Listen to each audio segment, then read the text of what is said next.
As far as the recommendations go in this, does any particular one stand out that you think is the most important recommendation or that you see that most people are not doing? I think the actively monitoring the APIs you expose and consume, actually understanding what your exposure is across everything that you've built into your stack, and not just kind of inferring it from backend logs and other things, actually actively going out and validating that the things you rely on work properly. So I think it's sort of between one and three is very important. Understand where your user base is, understand what your application is meant to be doing. I think that's something people still aren't doing. And if you do have competitors, how well do you benchmark against them? I think I know benchmarking is a dirty word. I know that a lot of terms and conditions say that you shouldn't benchmark, and that's a conversation I'm happy to have with anybody who wishes to have it with me. If you have an open API, you should stand behind the quality of service you deliver, and you shouldn't ask people not to measure it, because people have a right to know what they're buying. Exactly, that's just absurd to say, oh, we're going to provide this, but you can't actually measure it to see how we're actually performing. It's just absolutely ridiculous. Like saying you're a restaurant, but you're not allowed to actually write a review on TripAdvisor about how good the food was. It's ludicrous.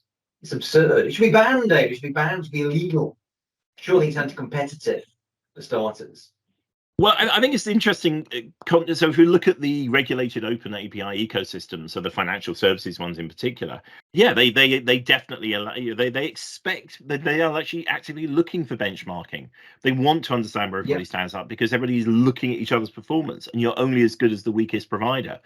But if you're reliant on an Office suite, to pick a random example, you should have a right to understand how that stacks up against another provider of cloud-based Office technologies or messaging or what have you. You should know where the solution you rely on stacks up against other ones you could use, and the providers ought to be basically tripping over themselves to make that data public. And if they're not as good as their competitors, they should be looking into that. And I think it's interesting that APIs somehow are getting a buy on quality of service when literally everything we do every day at work, at home, watching TV, paying for things, social media, underneath it there are APIs, and actually it's completely opaque to the end user.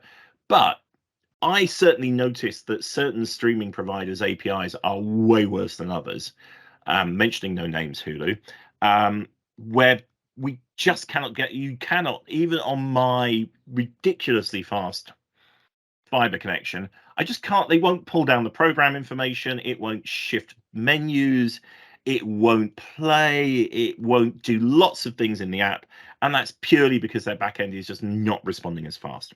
And people ought to have standardized ways for all of these services of understanding what they're getting into.